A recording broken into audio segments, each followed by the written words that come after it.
اعوذ باللہ من الشیطان الرجیم بسم اللہ الرحمن الرحیم السلام علیکم ورحمۃ اللہ وبرکاتہ۔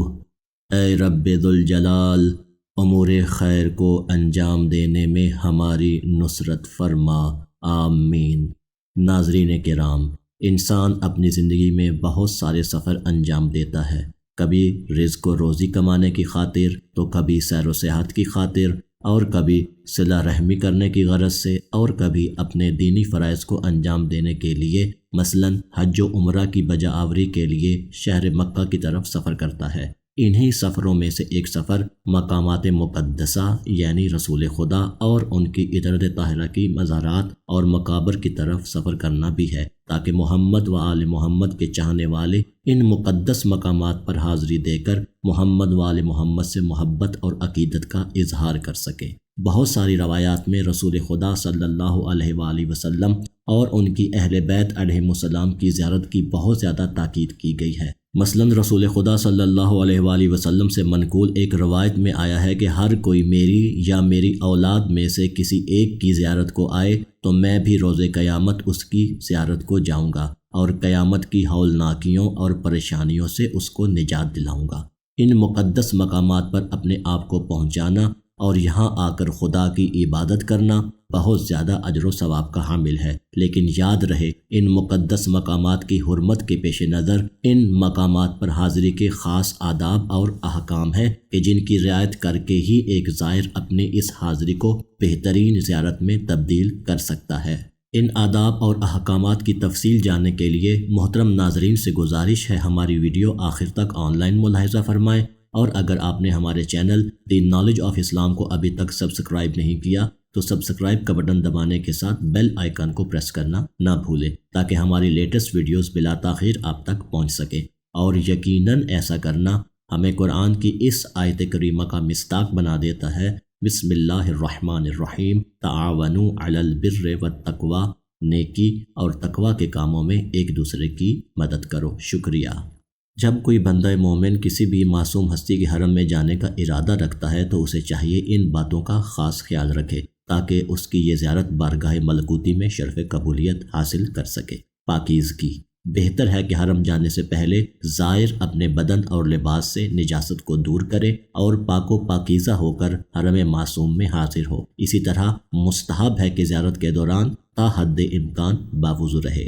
یہاں پر ایک نقطہ قابل توجہ ہے، خود زیارت کے لیے وضو کرنا مستحب ہے، لیکن نماز زیارت کے صحیح ہونے کے لیے وضو کرنا ضروری ہے، بلکہ زیارت کی کتابوں میں لکھی ہوئی قرآنی آیات اور خدا کے نام کو بغیر وضو کے مس نہ کرے، اور اسی طرح ائمہ معصومین کے اسماء مبارکہ کو بھی احتیاط واجب کی بنا پر بغیر وضو کے نہ چھوئے۔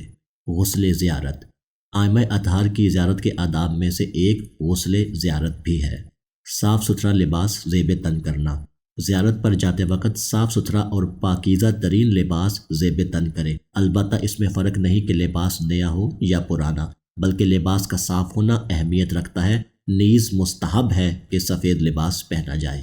اس کے علاوہ خواتین پر واجب ہے کہ ایسے لباس سے پرہیز کریں کہ جو لباس اپنے خاص رنگ اور ماڈل کی وجہ سے غیر محرموں کی توجہ حاصل کرنے اور معاشرے میں فساد کا موجب بنے۔ خوشبو لگانا۔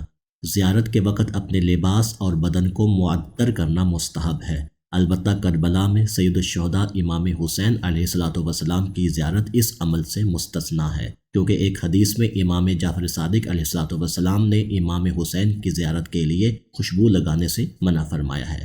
خواتین کے لیے واجب ہے کہ اگر انہوں نے اپنے آپ کو خوشبو سے معطر کیا ہے تو نامحرم کے متوجہ ہونے کی صورت میں ان کے قریب سے نہ گزرے۔ قصد قربت۔ قصد قربت یعنی رضائے الہی ہر عبادت کی روح ہے، اور ہر وہ عمل کہ جو خدا کی رضا کے بغیر انجام دیا جائے تو وہ کوئی اثر نہیں رکھتا، سوائے محنت اور زحمت کے علاوہ کچھ ہاتھ میں نہیں آتا۔ حق معصوم سے آشنائی۔ روایات میں اکثر معصوم کی زیارت کی فضیلت کو معصوم کے حق کی شناخت کے ساتھ مقید کیا گیا ہے۔ سوال یہ ہے کہ حق معصوم سے کیا مراد ہے اور ان کے حق سے آشنائی کیسے ممکن ہے؟ امام جعفر صادق علیہ السلام نے امام رضا کی زیارت کے متعلق ارشاد فرمایا، ان قریب میرا ایک پوتا خراسان کے شہر طوس میں شہید کیا جائے گا، ہر کوئی میرے اس فرزند کی زیارت اس کے حق کی معرفت رکھتے ہوئے کرے گا، اگرچہ وہ گناہگار ہی کیوں نہ ہو، میں قیامت کے دن اس کا ہاتھ پکڑ کر جنت میں داخل کروں گا۔ حمزہ بن حمران عرض کرتا ہے، میں آپ پر فدا ہو جاؤں، آپ کے حق کے شناخت اور معرفت سے کیا مراد ہے؟ حضرت نے جواب دیا، یعنی وہ جانتا ہو کہ امام رضا علیہ السلام واجب الاطاعت ہونے کے علاوہ غریب اور شہید ہیں۔ ہر کوئی اس اعتقاد کے ساتھ ان کی زیارت کو جائے تو گویا اس نے امام کے حق کی معرفت رکھتے ہوئے زیارت کی، اور خداوند کریم اس معرفت والی زیارت کی پاداش میں اس زائر کے نامہ اعمال میں 70,000 شہداء کا ثواب درج کرے گا کہ جنہوں نے رسول خدا کے حکم اور ان کی رکاب میں کفار کے ساتھ جہاد کرتے ہوئے جام شہادت نوش کیا ہو۔ ذکر خدا میں مشغول رہنا۔